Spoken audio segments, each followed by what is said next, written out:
¿Alguna vez te has parado a pensar cómo afecta el ruido en tu día a día? Restaurantes demasiado ruidosos para mantener una conversación, habitaciones en las que el tráfico hace imposible dormir o aulas en las que no se escucha correctamente al docente. Según la Organización Mundial de la Salud, la contaminación acústica ocupa el segundo lugar en la lista, justo detrás de la contaminación del aire. Aunque aún parece que no somos mayoritariamente conscientes de que el ruido es un tipo de contaminación, sí que nos damos cuenta de cuando éste nos impide llevar a cabo alguna tarea de forma agradable. En este episodio hablaremos sobre cómo afrontan los profesionales del diseño y la arquitectura el reto del confort acústico. Yo soy Raquel Aullón y estás escuchando El Abrigo, un podcast de Gibeller Home Experience. Bienvenido a El Abrigo. Hoy con José Luis González.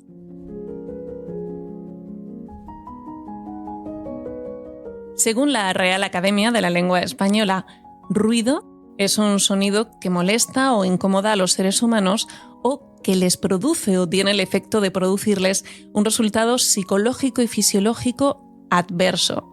No cabe duda de que, queramos o no, en los próximos años tendremos que hacer frente al efecto que el ruido tiene en los diferentes espacios.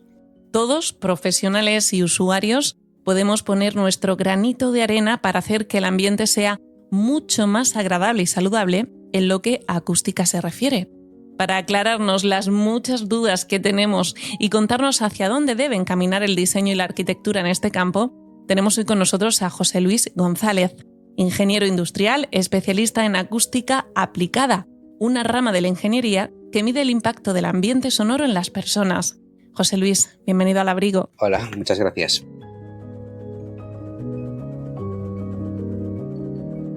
José Luis, vamos a empezar por el principio. ¿Qué entendemos por confort acústico?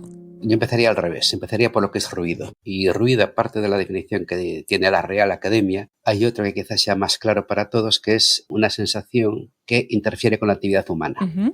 Sea cual sea, ¿no? Lectura, trabajo, cual sea. Entonces, el confort sería la ausencia de ruido, es decir, que nos permite hacer nuestras actividades del tipo que sea, sin realmente tener un estímulo exterior que me perturbe o que no me lo deje hacer. Entonces, el confort es muy sencillo. Si yo estoy en mi casa, lo que no quiero es tener ruidos ajenos a los que yo produzco. En general, y psicológicamente, los ruidos que nosotros producimos siempre los soportamos muy bien y los llevamos muy bien. El ejemplo más claro, en una pareja, al que ronca nunca le molesta al otro. ¿Qué quiere decir? Que el que genera el ruido normalmente, digamos que está de acuerdo con él, ¿no? Entonces, en esencia, el confort en mi casa es todo lo que sea ajeno y que de alguna forma interviene en mi estímulo, o sea, que me distorsiona lo que yo estoy haciendo, realmente para mí eso es ruido.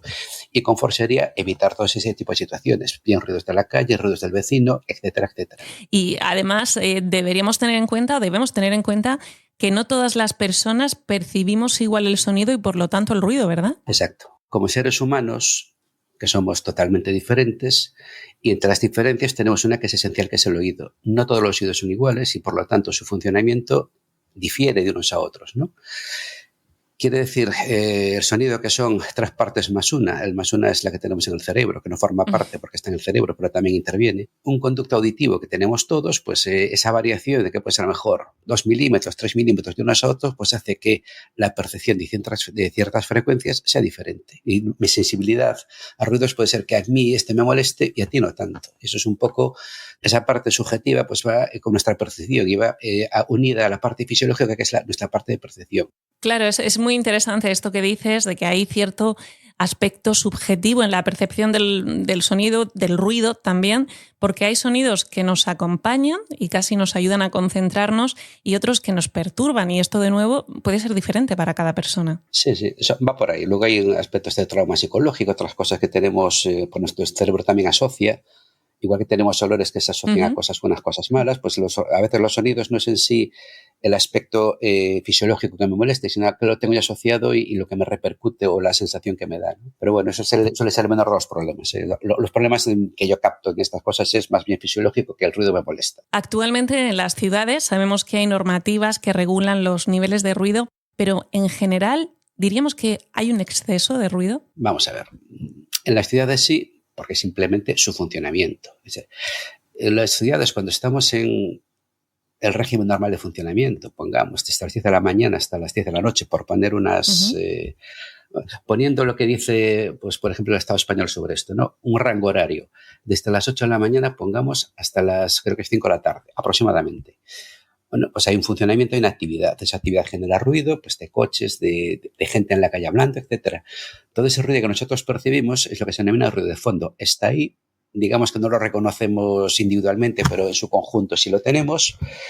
Y eso hace que nosotros, cuando tengamos que hablar o realizar ciertas funciones, tengamos que, para entendernos, estar por encima de ese nivel de ruido que es el ruido de fondo. Por la tarde se minoriza y por la noche prácticamente desaparece. Es el motivo por el cual por la noche oímos casi todo. O sea, es decir, ese es el caso típico, en la calle 2 personas hablando, o un bar que está abajo y están 2 personas hablando en la calle, 12 de la noche. Casi intervenimos en la conversación. Sí. Ellos no hablan ni más alto ni más bajo. Si esto lo hacemos a las 12 de la mañana y nos enteramos que están ahí. Simplemente que el ruido de fondo es algo que está ahí y cuando desaparece, lo otro aparece. Es decir, para entender esto más claramente, esto es, cogemos una bañera, la llenamos de agua y ponemos un palito vertical. Y ese palito vertical a ras del agua. Cuando vaciamos la bañera, el palito aparece. El palito es el mismo. Es exactamente igual. ¿Qué ocurre? Cuando lo veo muy claro y el otro está, digamos, cubierto por otras cosas. Y lo que hace el sonido o lo que hace el ruido de fondo, digamos, enmascara todas estas cuestiones y yo no las percibo. Cuando desaparece por la noche, que ya no hay, obviamente las percibo más. Conclusión de esto, en lo que te preguntabas. Hay ruido en las ciudades porque hay una actividad. Cuanto más actividad haya, pues pongamos calles con muchos carriles. En las ciudades a veces tenemos calles con 2 o 3 carriles. Los edificios a los lados suelen ser muy altos. Entonces, todo eso que se genera pues genera un ruido de fondo que hace que realmente yo perciba que hay ruido. O sea, yo en este caso soy de Vigo y en una zona como es Gran Vía, que es una calle de 6 carriles, claro. En ciertas zonas, 8 de la tarde, hablando por teléfono, no me escucho. Bien. Esa misma situación a las 7 de la noche, más fácil, y a las 12 sin problemas. Forma parte de, si queremos una ciudad y mayoritariamente somos urbanos, es una cuestión que tenemos. Los coches ahora tienden a ser más silenciosos, en fin, hay una serie de tecnologías que apuntan hacia eso y vamos mejorando el confort, pero ese ruido simplemente por hablar, por estar en un tumulto, por ese tipo de cuestiones ya lo tenemos. Claro, en una ciudad no todas las zonas son, obviamente, como nos estás comentando, igual de ruidosas. ¿Existen mapas de ruido? ¿Hay algo que los ciudadanos o los arquitectos puedan consultar para saber a qué se enfrentan a la hora de crear una vivienda en una determinada zona? Sí, es decir, eso lo podemos ver de 2 formas. En el ordenamiento actual del legislativo existe una norma que es un decreto, que es el Código Técnico de Edificación, y de eso hay unas subnormas que van por partes, y una es la protección contra el ruido. Entonces ahí lo que te voy a decir es decir, si tú sabes que tú aquí tienes un nivel, tú lo que tienes que conseguir es en tu casa este nivel. Vamos a hacerlo al revés. Yo quiero en mi casa que sea silenciosa. Va a ser silenciosa, tengo que tener un nivel de ruido. Pongamos 30. ¿Qué tenemos cómo se construye? Pues tú tienes que conseguir en el nivel 30. ¿Cuánto hay fuera? No lo sé, pero yo en mi casa tiene que haber 30. Si hay mucho, tendré que mejorar el aislamiento acústico. Si hay poco, podrá ser algo inferior. Eso es un poco la idea. El código técnico lo llaman su código prestacional porque te fija el nivel interior y tú tienes que buscar la solución para conseguir ese nivel interior. Entonces, respecto al mapa de ruido, existe, es obligatorio en ciudades de más de 250.000 habitantes. Esto lo fija, en España rige la ley 37, que es la ley del ruido, y desde él emana un decreto que desarrolla la ley de ruidos, que es una cosa así. Entonces, por lo menos te dice que los mapas estratégicos de ruido los tienen que hacer las ciudades cada 5 años, que tienen o núcleos poblacionales que superan los 350.000 habitantes. Es decir, en ciudades más o menos relativamente importantes sí lo va a haber y está disponible. Ese mapa de ruido, lo que te viene a decir más o menos no es un mapa exacto. Te dice, mira, en esta calle se superan los 65 decibelios. Es lo que te va a decir. Entonces te dice, bueno, pues si esos 65 tengo que conseguir 30, mi aislamiento tendría que tener la diferencia. Pues ya sé lo que tengo que hacer. Eso es, tenemos... Y si no hay esto... Exacto, y si no hay esto, pues creo que se fija un nivel mínimo de 60 y con eso pues trabajas. O sea, quiere decir esto, que tú te vas a un sitio donde sabes que hay un tráfico abundante, luego estamos en 75, el aislamiento en este momento tendría que ser mucho más importante, mucho más exigente de lo que puede ser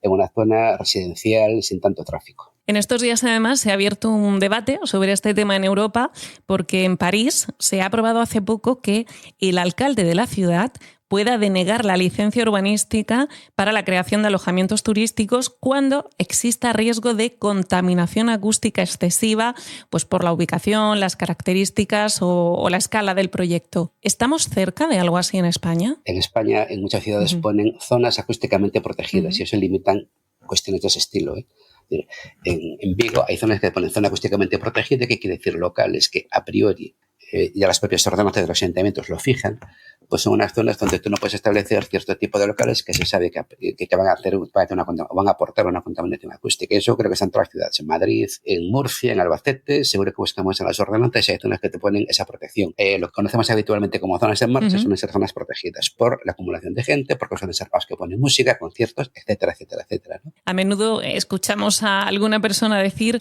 que se va a la playa, al pueblo o a la montaña en busca de paz, y esa paz tiene muchas veces que ver con la ausencia de ruido. ¿Puede el ruido llegar a ser perjudicial para nuestra salud? Puede serlo y no serlo. Volvemos a la cuestión de percepción, sensaciones y cómo tú lo interpretas, ¿no? Es decir, yo cuando me voy a zonas rurales o a zonas donde lejos de la ciudad, lo que estoy evitando son ese tipo de ruido propio de la ciudad, que son coches, ambiente, el que queramos, todo este tipo de cosas, ¿no? Bien, voy buscando eso. Por otro lado, ¿qué ocurre en esos sitios? Y el tema va a estar aquí. Si yo tengo un ruido de fondo con un cierto nivel, mi cerebro va a estar siempre expuesto a ese nivel y por lo tanto tiene un estímulo habitual. Yo cuando me voy al campo, que no voy a tener ese ruido de fondo, que va a ser muy bajito, mi estímulo es diferente. Entonces tenemos que estar como más relajado. Hay que entender que nosotros cuando estudiamos, éramos pequeñitos, siempre nos estudiamos 5 sentidos. Y uno es el oído, eso que son estímulos que le llega al cerebro, el cerebro tiene que procesar, interpretar y de alguna forma pues protegernos o hacer alguna acción. Si yo tengo un estímulo sonoro de cierto nivel, quiere decir que mi cerebro va a estar trabajando porque eso está ahí. Por ejemplo, si tengo que estudiar con un ruido de fondo, tengo que exigirme al cerebro, tengo que exigir más concentración porque tiene que filtrar ese sonido y permitirme esas cosas. Bien, ¿hasta dónde es importante esto? ¿O hasta dónde me molesta? El ruido me molesta normalmente por la noche, es en el periodo de descanso. El periodo de descanso donde nosotros, entre comillas, como si fuéramos robots, nos desactivamos y nos reprogramamos. Si en ese periodo yo tengo estímulos que realmente no me lo permiten hacer bien, es cuando tengo problemas. Y entonces, ¿qué quiere decir? Que se ha establecido, o sea, se ha establecido como, eso lo ponen las ordenanzas, lo pone la ley, como un nivel razonablemente bueno para descansar, 30 decibelios. Y diremos, ¿y qué son 30 decibelios? Muy facilito. Cuando nos vamos para cama, 12 de la noche, 1, 2, y notamos silencio, cuando notamos ese silencio, normalmente estamos en los 28 30. Eso para que tengamos una idea. Eso es un nivel. ¿Qué quiere decir? Que yo cuando me voy para cama, que voy a descansar y noto silencio, mi percepción, porque hay mucho ruido de fondo, es la ausencia de estas cuestiones de la ausencia de silencio es sentir el cuerpo propio, el propio cuerpo. Y eso es una sensación horrible en general. Entonces, para nosotros el silencio como humanos, y tal como lo entendemos en la sociedad en la que vivimos, suelen ser 28 decibelios, 30, que es lo que marcan las ordenanzas. Eso es mi nivel. De ahí para arriba, según lo que sé, me puede molestar mucho o poco. Puede ser, hay personas que tienen cierta sensibilidad al sonido y ese nivel que se pone, pues dices que a mí me molesta el vecino porque tiene no sé qué, no sé cuánto. Claro, hay gente que no puede dormir porque le molesta simplemente el ruido, por ejemplo, de un ventilador, el aire acondicionado en verano o la calefacción en invierno incluso. Por ejemplo, eso va relacionado con otra cuestión que es cómo se mide. Hay 2 formas de medir esto. La forma que está estandarizada y digamos, consensuada mundialmente, lleva como una especie de corrección y esa corrección dice que a las frecuencias bajas oímos poco. No todos. Entonces hay... En tu caso, en el mío, pues si me voy a ir para cama, pues tengo un ventilador, lo oigo de fondo, pero ni me molesta. Pero hay otra gente que es más susceptible a eso, por lo que comentábamos del oído, y puede realmente ser complicado. Eso es, lo pasan mal, la verdad, porque no descansas. Entonces, ¿qué nos pasa a nosotros cuando no dormimos o no descansamos? Al día siguiente un humor de perros, andamos con estrés, y eso se mantiene... Eso es. Quiere decir que pues luego pasamos a efectos más fisiológicos, pues que si el corazón te acelera. Hay una serie de cuestiones que van asociadas al ruido, ya no solo en esto, en el ambiente laboral, donde los niveles son bastante altos, pues están determinadas las enfermedades derivadas del ruido que se resumen en un cuadro de estrés, siempre, pero siempre. Y a ti lo que te produce, lo que nos puede producir a nosotros cuando estamos dormidos y no descansamos es un cuadro de estrés. O sea, cuando te dicen, no, es que te duele la cabeza, es que si duermes mal, es que si tienes el corazón acelerado, todo eso al fin y al cabo lo resumes en un cuadro de estrés más o menos agudo según seas capaz de descansar o no. José Luis, más del 5% de la población mundial padece una pérdida de audición discapacitante. Entre ellos hay 34 millones de niños o más. Se estima que para 2050 esta cifra podría superar los 700 millones, es decir, 1 de cada 10 personas podría tener problemas de audición. Y es que efectivamente, como nos estás contando, el ruido nos rodea mucho más de lo que pensamos y según el estudio Hogares con Psicología, elaborado por IKEA y el Consejo General de la Psicología de España, 1 de cada 4 personas cree que su casa no es silenciosa y aún así no hace nada. En casi un 76% de los casos creen que es por el ruido de los vecinos. Un 42% dice que es por el tráfico y algo más de un 16% habla del ruido que ellos mismos, los propios convivientes, producen. Y lo cierto es que hay ruido por todas partes, desde el de una aspiradora hasta el tráfico, los sistemas de ventilación o los propios comercios. ¿Nos acostumbramos tanto que no llegamos a intervenir? Sí y no. Es decir, nos acostumbramos al ruido porque nuestro cerebro, nosotros somos unos seres adaptativos y nos adaptamos a lo que sea. Entonces, si no, no viviríamos en el polo ni en el desierto. Somos capaces de eso. El problema en el aspecto residencial es el descanso. Está establecido como nivel, como diríamos, el límite donde el ruido puede ser problemático o no. Y son 2 parámetros que intervienen en esto. La exposición, es decir, cuánto tiempo estás tú expuesto al ruido y el nivel. Y son 80 decibelios. 80 decibelios que viene siendo cuando estamos en una boda que para hablar casi gritamos. Eso. Estos son 80 decibelios. Pues es un nivel bastante alto. Es decir, en una boda, ¿cuánto tiempo estamos? Bueno, estamos 3 horas, 4 horas. Se acabó. No hay ningún problema. Un trabajador que está con eso 8 horas diarias y está a 80 decibelios, está regulado que no es problemático. Con 81 empieza a serlo y a medida que avanzamos es más complicado, ¿no?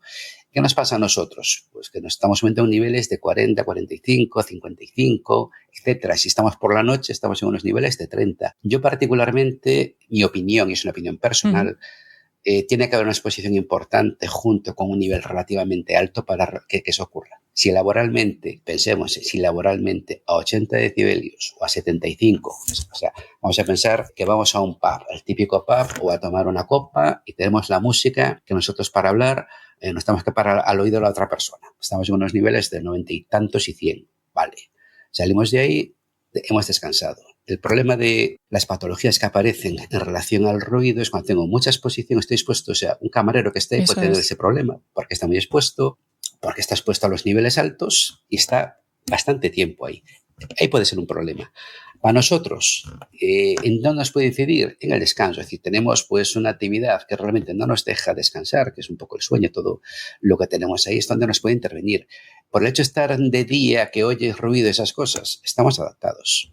Yo en eso, ahí no veo el problema porque conozco el tema laboral, que he estado en él bastante tiempo y varios niveles y no tiene nada que ver, pero absolutamente nada que ver con lo que puede ser, por ejemplo, una vivienda. O sea, tú puedes tener un día, una hora que están los señores ahí levantando la calle porque hay un problema con el agua. Vale, ¿cuánto dura eso? Puntual. 2 días, se acabó.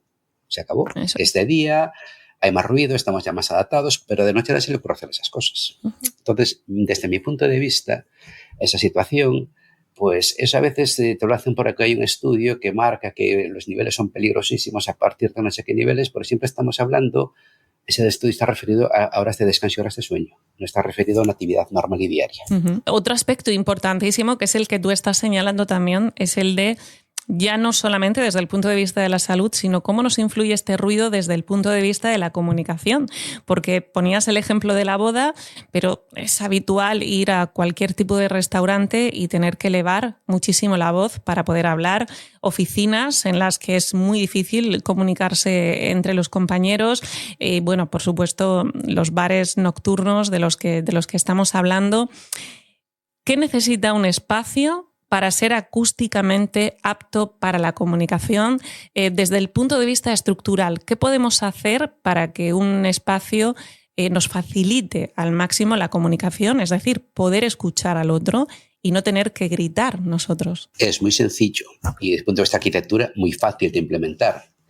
Es decir, y es una experiencia que hemos tenido todos. Hemos ido a locales donde realmente te encuentras comodísimo, hablas bajito y sin problemas, ¿no? Pero no nos fijamos. ¿Y qué suele tener alrededor? Suele tener manteles, suele tener cortinas, una serie de elementos con los que tenemos en casa que absorben el sonido. Y eso hace que realmente pues tengamos un ambiente agradable. ¿Y cuáles son los otros? Ambientes solo que tienen acabados muy lisos, donde el sonido rebota, entonces digamos que no se pierde, se acumula, entonces se crea mucho barullo. Como se crea ese barullo, tengo que hablar contigo, pues tengo que estar por encima de ese barullo, entonces tengo que hablar más alto. Y eso es una cadena hasta llegar a un nivel donde más o menos conseguimos hablar. ¿Qué me obliga a eso? Hablar más alto. ¿Dónde está el truquillo aquí? Desde el punto de vista de arquitectura, es en esos espacios diseñar absorbentes, es decir, absorción acústica que me permita que esas ondas que están por ahí, en vez de que reboten, atraparlas. La solución general es sencilla y posiblemente si vamos a ciertos restaurantes de cierto nivel, y no de tan cierto nivel, pero vamos a ver que todos los locales que tengan tejido, manteles, tela, cortinas y esas cosas van a ser mucho más silenciosos con los otros que tienen cristal, acabados muy lisos, y eso interviene mucho en lo que es el ambiente que tenemos dentro del local. Eso me pasó pues, hace 2 días, que estaba con los compañeros y me decían, hay que hacer aquí una tesis doctoral para poder hablar porque hay un nivel de ruido altísimo. Dije, mira, es que esto no hace falta, eso es de libro, ya está más estudiado que el TVO, perdón la expresión. ¿Por qué? Porque los arquitectos que tienen una parte de diseño acústico lo hacen perfectamente, vamos, pero lo tienen sencillo. Cuestión, ¿el dueño local quiere esto o no? Porque esa es la otra parte, ¿no? A lo mejor quiere un ambiente pues agresivo porque quiere que la gente esté allí, pero no mucho tiempo para que haya mucha rotación. Claro. Eso ya luego son estrategias de la gente. Si yo quiero que se me quede, ambiente más tranquilo. Si no quiero que se me quede, ¿dónde están los ambientes cómodos? ¿En Madrid o en Murcia o en Vigo? De noche te vas a un local que es una terraza. ¿Qué tiene de especial? Ambiente abierto, el sonido se disipa. Entonces es un ambiente tranquilo. Ese es un poco el truquillo en todo esto. ¿Lo puedo conseguir en locales? Sí, porque hay materiales que te permiten eso y los arquitectos los conocen perfectamente. Volviendo un poquito, retrocediendo esto que nos estabas contando del tipo de materiales o elementos estructurales que nos ayudan a tener menos ruido, que absorben mejor. ¿Cuáles son estos materiales? Mencionabas el cristal, la madera, los tejidos. ¿Cuáles son los elementos que más nos ayudan a absorber el sonido y, por el contrario, cuáles son los materiales que más lo rebotan o más nos incomodan? Nosotros hablamos de reverberación, o sea, el eco. El eco. Que conocemos, eso técnicamente es la reverberación, es que el sonido llega a un paramento y lo devuelve como si fuera un espejo.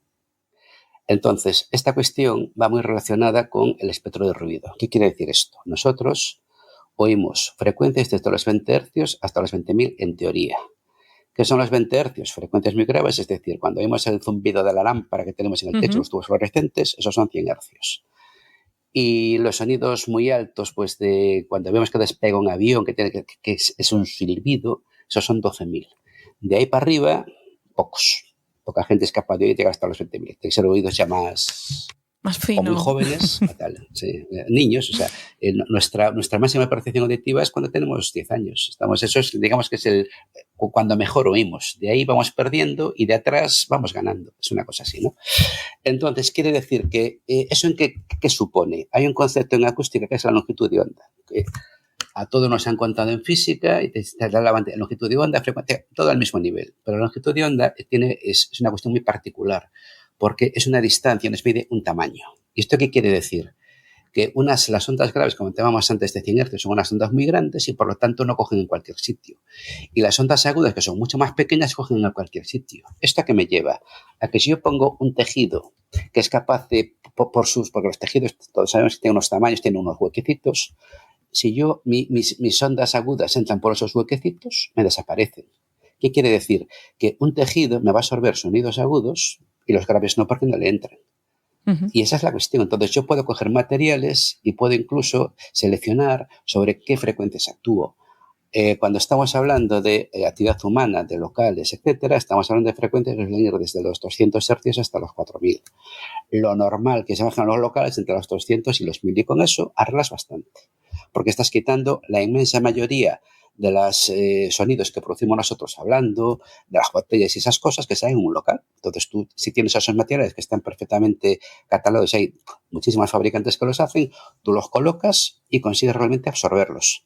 ¿Qué ocurre? Que hay una medida como todo, ¿no? Si me paso colocando estas cocinas, pues luego es un local tan seco que tengo una sensación extraña, como de cámara negra. Como de vacío. No sabes, algo así. Entonces, ¿qué quiere decir? Que ya la reglamentación establece, y los arquitectos lo saben, tú tienes una cantidad de reverberación permitida y cómoda. Pues se puede conseguir, vamos, perfectamente, ¿no?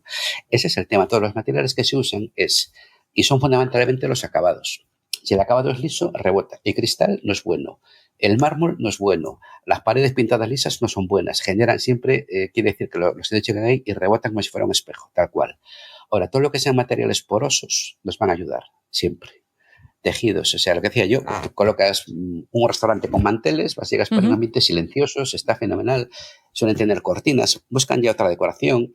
Hay algunos locales, por ejemplo, con los techos se ven como unos corchos con perforaciones, están pensados para sobre parte ya de ese nivel y evitar que sea tan alto. Lo tienen ahí en locales comerciales, y cada cual hay soluciones para todo esto.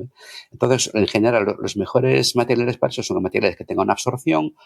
Así visualmente, lo que podemos ver, todo lo que sea absorbente, o sea, pues nos ayuda mucho a eliminar ese ruido que rebote, por lo tanto, pues me genera barullo, así hablando en términos generales, y no me ayuda nada todo lo que son lisos. Claro, no sé si hay cierta rivalidad entre el ruido o el confort acústico y el diseño, porque es cierto que llevamos unos años en los que parece que el minimalismo se ha puesto de moda y al final estamos viendo, por lo que nos estás contando, que estas paredes vacías, esta ausencia de muebles, estas superficies completamente lisas, no nos están ayudando a generar ese confort acústico.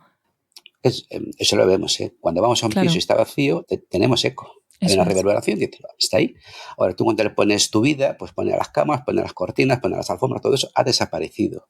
Tenemos unos elementos de absorción que me permiten, oye, pues ese confort que se está buscando, ¿no? El eco puede estar bien, pero no para vivir con él. Digamos que nos hace incómodo. No estamos acostumbrados a vivir así. José Luis, un elemento al que cada vez se recurre más, tanto para paredes como para techos, son los paneles acústicos. ¿En qué consisten? Sí, que hay varias cosas. Los paneles acústicos suelen ser unas especiales láminas asfálticas que se pegan. O sea, esto vamos a verlo al revés. ¿Por qué oigo a mi vecino? Vamos a ponerlo así. Porque oigo a mi vecino. Mi vecino pone la televisión y lo escucho. Entonces, si recordamos antes del espectro, que hablamos que hay frecuencias bajas y frecuencias agudas, hay un detalle en las frecuencias bajas que tienen mucha energía. ¿Qué quiere decir esto? Estamos comparando una bicicleta con un tren. Las frecuencias graves es un tren, entonces pasan muchas cosas, es capaz de atravesar paredes porque las hace vibrar y las otras no. Entonces, ¿qué ocurre? La transmisión a través de un tabique, por ejemplo, es, bien, yo genero un ruido, grito, hablo, pongo la televisión, mi pared vibra, yo no lo noto porque es una vibración muy pequeña. Nuestro oído es extremadamente sensible, es de los elementos más sensibles que tenemos en el cuerpo humano. ¿Y eso a qué nos lleva? A que, claro, que como la pared vibra, le transmite el sonido y me lo pasa. Bien, ¿cómo coarto yo ese sonido? Pues evitando que la pared vibre o absorbiendo esa vibración. Entonces, cualquier elemento elástico que yo le adose a esa pared me va a ayudar en eso. Entonces, ¿qué ocurre? Las lanas de vidrio y demás ocupan 4 centímetros, es un espacio. Como comentaste, se me fuera el santo al cielo. Los paneles. Los paneles son más estrechitos. Luego, desde el punto de vista del espacio, ganó. Es una lámina que se adosa, se pega y evita lo que comentábamos antes. Si yo tengo una pared que vibra y le pongo algo, o sea, es como ponerle un muelle que me absorbe esa vibración. Lo he conseguido, ¿no? Estamos con niveles bajos, estamos pensando en niveles normales de que la televisión que está al lado está a un nivel relativamente alto. Ahora yo me pongo aquí, pues, el grupo de mi hijo que está aquí ensayando y pone los amplificadores a todo volumen, ahí ya da igual lo que hagamos, ¿eh? Hablamos en una situación normal. Cuando era mi vecino, estas cosas suelen llegar. Un trasdosado nos vale perfectamente porque el trasdosado es una lana mineral recubierta por otro lado por una placa de escayola, pero esa lana mineral adosada o la fibra de vidrio a ese tabique hace que esa vibración que tenga el tabique me la absorba. Y eso es un poco, siempre buscamos, para evitar la transmisión, elementos elásticos que me absorban esa energía de la vibración, entonces la coarto y ya no dejo que se propague. Imagino que hay elementos sencillos, por lo que estás diciendo, se me está viniendo a la cabeza, que nos pueden ayudar. Te pongo un ejemplo, entre colocar en una casa una mallorquina metálica o una cortina de tela. Entiendo que la cortina de tela nos ayuda más. Parece que sí, pero no, nos ayuda dentro, no desde fuera. Es decir, hay dos conceptos en acústico, uno es el aislamiento y otro es el acondicionamiento. El acondicionamiento es que yo el ruido que produzco me lo controlo y evito el eco y demás. Y otra cosa es el ruido que viene fuera, si realmente lo que yo pongo ahí, una cortina, me ayuda. Una cortina no tiene aislamiento. Claro. Y motivo, y es muy fácil de ver, si yo cojo un paño de cocina, sigue más lejos, y lo pongo delante y hablo. ¿Me escucha el que está al otro lado? Si me escucha es que no aísla. Esa es la cuestión. Ahora, yo pongo un trozo de madera más grueso y hablo y al que está detrás le cuesta oírme. Eso me aísla algo más. Y eso es un poco, es decir, todas las cortinas para lo que son los sonidos exteriores no me ayudan, no tienen un comportamiento aislante, me tienen un comportamiento que yo cuando lo genero dentro me evita que me reboten, entonces la reverberación la controlo y tengo un confort mejor mío por el sonido que yo produzco. Y el aislamiento lo que busca es los sonidos que se producen externamente, que realmente pues controlarlos para que no invadan mi espacio. Recientemente, un equipo de investigadores del MIT, junto a otros centros norteamericanos, ha desarrollado un tejido de seda que dicen que puede utilizarse para crear espacios mucho más silenciosos.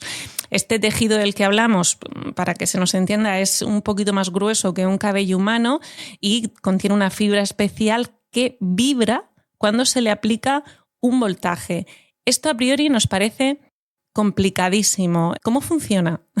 Eso funciona por lo que le llaman el efecto piezoeléctrico. O sea, todos sabemos lo que es un reloj de cuarzo, pero no es que tuviera cuarzo, es que tiene una piececita pequeñita. Los elementos piezoeléctricos tienen como particularidad que si yo los aprieto, me generan corriente. Entonces, lo que ha hecho esta gente es coger las fibras, adosarle unos piezoeléctricos pequeñitos, y entonces, en ese movimiento que tiene la fibra que se estira, aunque sea pequeñito, pues es capaz de generar una corriente. Y ellos eso es lo que controlan. Yo eso lo vi y no sé, es decir, no pues somos capaces de conseguir silencio solamente con colocar una sábana en una pared, es lo que planteaba en ese artículo, ¿no? ¿Cuál es el motivo? Es muy sencillo, es decir, el motivo se debe a que yo no puedo controlar las ondas que entran en un espacio. Aquí la teoría es, vale, si yo tengo un altavoz y le pongo eso delante, me puede funcionar. Mi fuente está localizada, no tengo problema. En una vivienda, el ruido no solo me entra por la pared de mi vecino, me entra por las otras 4 paredes que están en contacto con eso. Claro, tendrías que forrar una fuente, toda la vivienda. Y aún así, claro, porque tú tienes que tener claro dónde es tu fuente de ruido. Ese es el problema, o sea, dónde está. O sea, esa cuestión, bueno, tengo debatido con colegas, dicen, pues esto es muy fácil, se pone así. Digo yo, en el papel sencillísimo, dibujas una onda, le pones la simétrica por abajo y ya está. Bien, pero es que el mundo no funciona así. Entonces, que es un poco la idea, ¿no? Los auriculares activos que nos ponemos y nos aísla del sonido, ¿qué me hace? ¿Por qué ahí se puede hacer? Porque estamos resolviendo que todo el sonido que me llega al oído y lo estoy metiendo en un hueco pequeñito. Entonces yo soy capaz de decir que todo lo que me llega al oído, porque es el último elemento, le pongo una barrera, capto lo que está alrededor y lo invierto. Eso lo puedo hacer. Y en una superficie grande, yo no sé dónde me viene, no sé cómo es, en el oído lo tenemos muy localizado, es la diferencia porque es un espacio pequeñito y sé dónde me llega, sé que va a llegar a un entorno que tengo ahí, pero sin embargo una vivienda es inviable porque tengo a lo mejor muchas fuentes y entonces nunca puedo garantizar que eso me va a funcionar. Desde el punto de vista de práctico, yo en lo que yo he vivido hasta ahora he tenido esos problemas y decido abordarlo por ahí. Puede entrar usos en muchas cosas, que ahí lo ponía, ¿no? Como un traje para biométrico, estas cosas. Tiene muchas cosas interesantes. Ahora, decir eso, claro, la experiencia te dice, no, tenemos una pared que emite y yo pongo esto. Vale, la pared sí, el resto, esa es la cuestión. El resto nada. Ese es el tema. Tenemos además, José Luis, hay una tendencia en la construcción a las formas lisas, espacios rectilíneos, paredes lisas. ¿Nos ayudaría en algo la introducción de curvas o todo lo contrario? No sé, ¿las curvas nos ayudan o nos perjudican a la hora de buscar ese confort acústico? Si es liso, nos complica. Lo que hacen las curvas es concentran los sonidos en puntos. Caso habitual. Yo imagino que habrá ido mucha gente, a veces puede ser conciertos e iglesias, que es muy típico. Uh-huh. ¿Y qué ocurre? Estás aquellos muy bien, entonces plazas medio metro, ya no están bien. Eso se debe, primero, a que hay mucha reverberación en las iglesias, pero sobre todo tienen unas bóvedas. Y las bóvedas, cuando llegan los sonidos y los diferentes, los concentran en puntos. Entonces, quiere decir, no tienes una homogeneidad de sonido en toda la iglesia. Es inviable. Y lo que hacen las bóvedas y las curvas es concentrar en sitios. Por lo tanto, quiere decir, desde el punto de vista acústico, iría muy bien aquí, pero muy mal allí. Entonces, eso no nos ayuda. ¿Cómo evitamos eso? Hay unos elementos que le llaman difusores, simplemente cuando llega allí empiece a concentrar, que se abra, y luego para evitar el eco debido a eso volvemos a los elementos, es decir, pues colocamos absorbente y si eso nos va a ayudar a controlar mejor ese tipo de situación. Desde luego, yo la regla que he visto, ¿no? Y lo que es habitualmente, y vamos, si es al 100%, si es liso, ruido, si tiene tejidos y demás, mucho más tranquilo. Nos comentabas antes, José Luis, cómo, bueno, pues con el paso del tiempo y con la edad nuestras condiciones y facultades auditivas van variando. Y precisamente se han hecho muchos estudios sobre el efecto que el ruido tiene en la educación y se ha visto cómo los estudiantes que viven rodeados con demasiado ruido, lo comentabas tú antes, tienen peores calificaciones académicas o también cómo las aulas que no están debidamente acondicionadas, acústicamente hablando, entorpecen el aprendizaje e incluso pueden empeorar el comportamiento de los alumnos. Pero además hay un dato que he visto y que tú me confirmarás o no, que me ha llamado mucho la atención, y es que según un estudio que hicieron en Estados Unidos en 2008, cuanto más joven es el oyente, necesita menos ruido y más volumen del habla para poder entender lo que se dice. Es decir, esto que llamamos la relación señal-ruido va variando con la edad y los oyentes más jóvenes necesitan que haya como menos distracciones, parece ser, ¿no? Menos ruido para poder entender el habla. Sí, pero yo eso lo veo desde otro punto de vista. En esa correlación falta un elemento. Cogemos un recién nacido.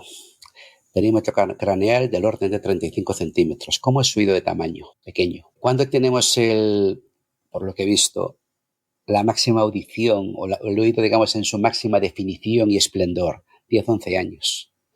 ¿Qué quiere decir esto? Todos los que han sido padres y madres, y yo lo he sido, tienes que hablar a tu hijo cuando es pequeñito con frecuencias agudas. Uh-huh. ¿Esto a qué es debido? Entonces vamos a coger de nuevo el oído con su fisiología. El oído tiene una percepción.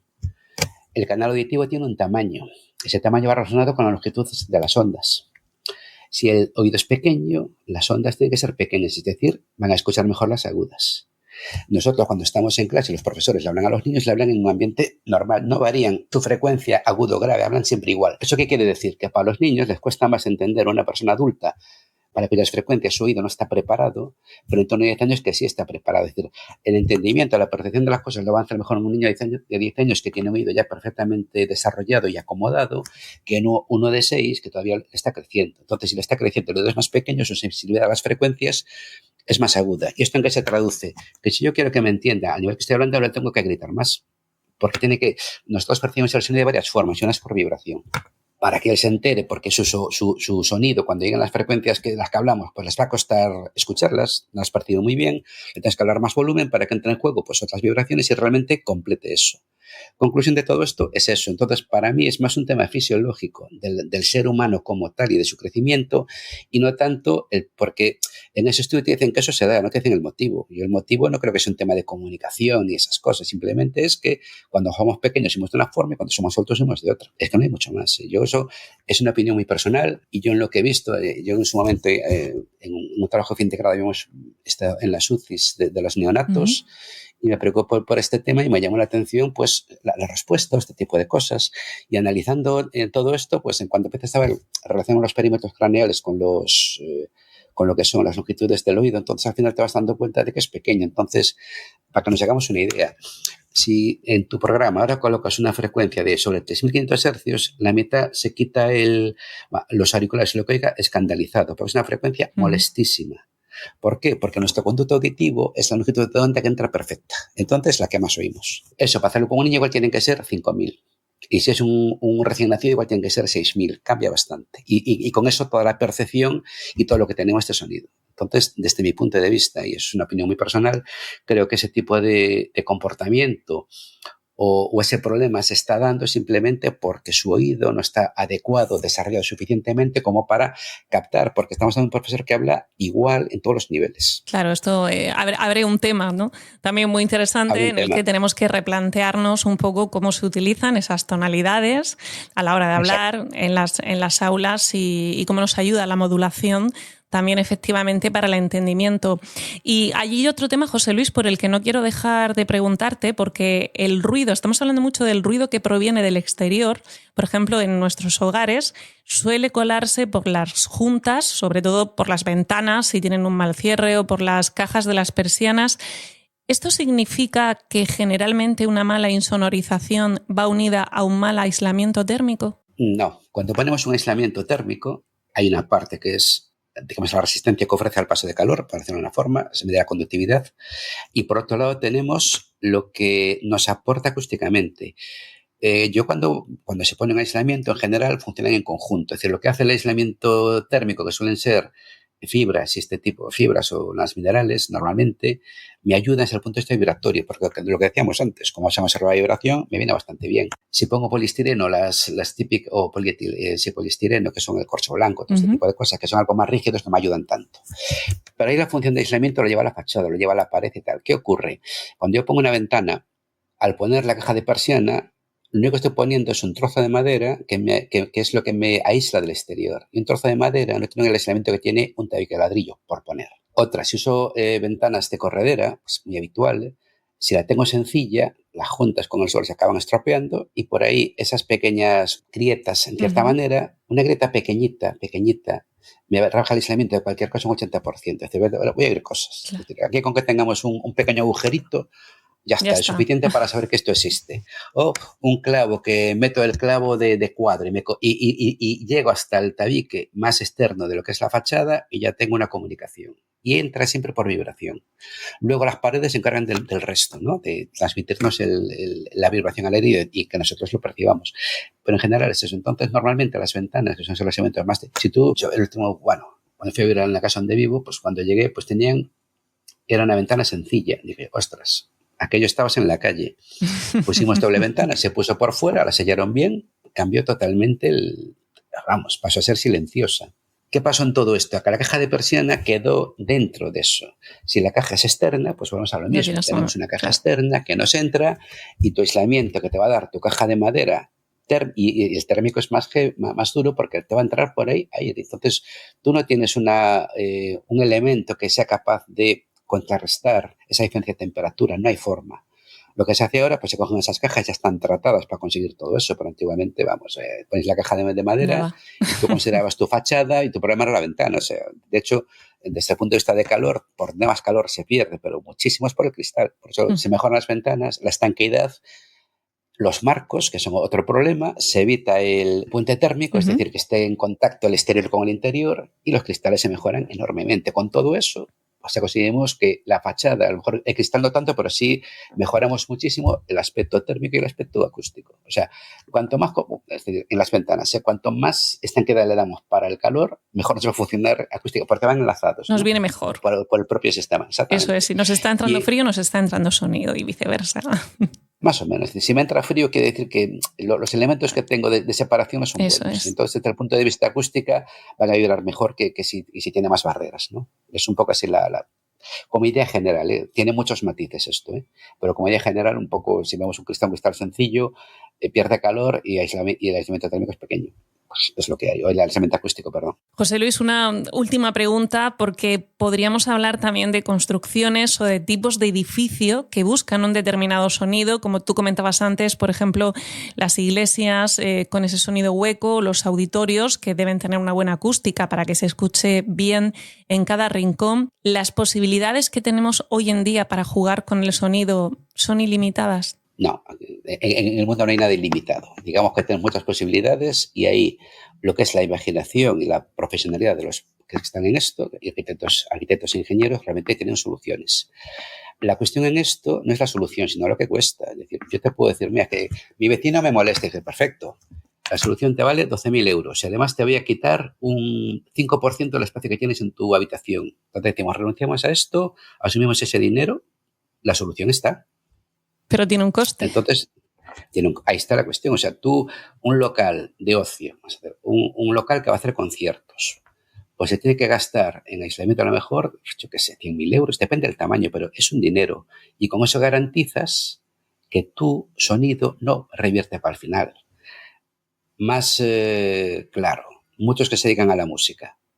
Tú vas a ensayar a un sitio y tú no echas a tu vecino en la otra sala que está a unos niveles brutales. O sea, si estás en silencio, oyes algo. Si tú te pones a tocar, ni te enteras de que están ahí haciendo nada. ¿Eso en qué va? En que a lo mejor esas paredes de división igual son 80 centímetros. Bien, una persona que siga ese negocio sabe que tiene que renunciar a espacio para conseguir eso. Eso es. La cuestión es nosotros, cuando decidimos hacer una actuación de este estilo, si la hacemos bien, ¿existe la solución? Por supuesto.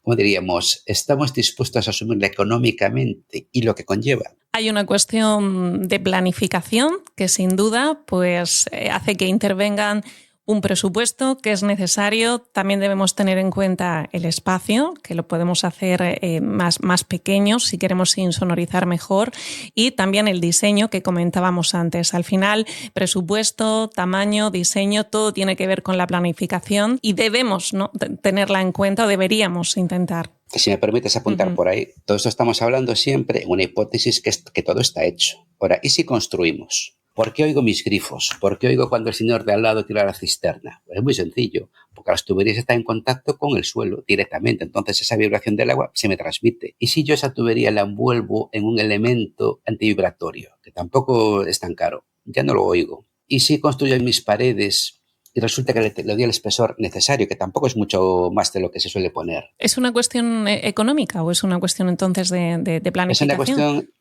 de hacer bien las cosas. Los arquitectos en general, yo creo que en general proyectan bien. Luego llegamos a la fase constructiva y nos encontramos con el constructor, que es la otra parte, que es el que pone el dinero. Y pone el dinero justo.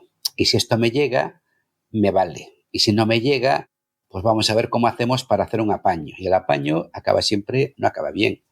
O sea, en edificios que yo conozco, pues por ejemplo, hicieron el tabique sencillo entre vecinos. Fueron al juzgado, ganaron el tema y dieron el dinero para hacer trasdosados en cada lado. Pues ya está. O sea, ¿qué es un trasdosado? Lo que comentamos, es una pared. Evito que vibre, evito que de por los dos lados, tengo silencio. O sea, las soluciones en general, si se construye bien, no hay tanto problema. Entonces aquí, yo creo que los arquitectos hacen bien su trabajo, desde mi punto de vista, y el problema nos lo encontramos en la parte constructiva, que ahí es donde suele fallar. ¿Qué ha hecho la administración? Pues te exige mediciones, te exige ya una serie de controles que más o menos, bueno, evita bastante de esto. Pero las instalaciones es un tema que realmente todas las tuberías que pasan en una vivienda, si tú le pones un elemento aislante, que tampoco es tan caro, o sea, envolverlo en una fibra de vidrio, hombre, son metros, pero quiero decir, desde el punto de vista del coste, no es significativo. Y ayudaría mucho a evitar pues que cuando yo el grifo que lo digas tú, por ejemplo, cosas así. Y una pared bien realizada, bien ejecutada, evita que si mi vecino, su hijo está llorando, no tenga problema. El hecho de una cosa tan simple que la tenemos todos. Mi pared da contra el dormitorio de mi vecino. Hasta ahí no hay problema. Y los enchufes, las tomas de corriente. Es que yo las pongo aquí. ¿Qué quiere decir? Son perforaciones que yo hago. Si no le pongo un elemento que evite esa propagación del sonido por la pared, lo único que estoy diciendo es que he puesto una toma de corriente que la necesito para todas mis funciones que hago allí, porque desde el punto de vista acústico me ha debilitado el cerramiento. Bueno, pues si eso lo tengo en cuenta, lo resuelvo perfectamente. Si no lo tengo en cuenta, es una vía débil donde puedo tener problemas. Y muchos aparecen por ahí. Otra, mi vecino llega al tabique, las fachadas tienen un tabique exterior y un interior. Bien, si mi ventana no está bien, a través de esa cámara me llega el sonido a mí, por ejemplo. Entonces, ¿qué quiere decir? Que son cosas que constructivamente las tengo que tener muy en cuenta si quiero este tipo de cuestiones. Hubo sitios donde un vecino fumaba en su habitación y llegaba el humo al otro lado. Y digo, si llega el humo, llega el ruido, exactamente igual. Estamos en el mismo problema. Entonces, ¿qué quiere decir? Que es un tema más de ejecución, de que las constructoras sean más conscientes o tengan, como digo, que sean conscientes de lo que tienen que construir y para quién va, ¿no? Sabes que a veces hacen las cosas y dicen, bueno, que un día después que se aguante, ¿no? Se nos olvida el bienestar de las personas que lo van a habitar. Y los edificios que se hacen, si se tienen en cuenta cosas que son bastante simples y que los arquitectos saben, no hay mayor problema. O sea, yo pienso que en general, si se hace con un mínimo de cariño, vamos a decirlo así, todo funcionaría perfectamente. José Luis González, muchísimas gracias por haberte asomado hoy a nuestro abrigo y esperamos haber logrado generar un sonido de los que acompañan para todos nuestros oyentes. En positivo, gracias. Perfectamente. Gracias a vosotros. Gracias. Y a ti que nos escuchas, gracias un día más por estar al otro lado. Recuerda que puedes encontrar más información sobre arquitectura y diseño en nuestra cuenta de Instagram, Gibeller Home Experience. Nos escuchamos en el próximo episodio. Hasta pronto.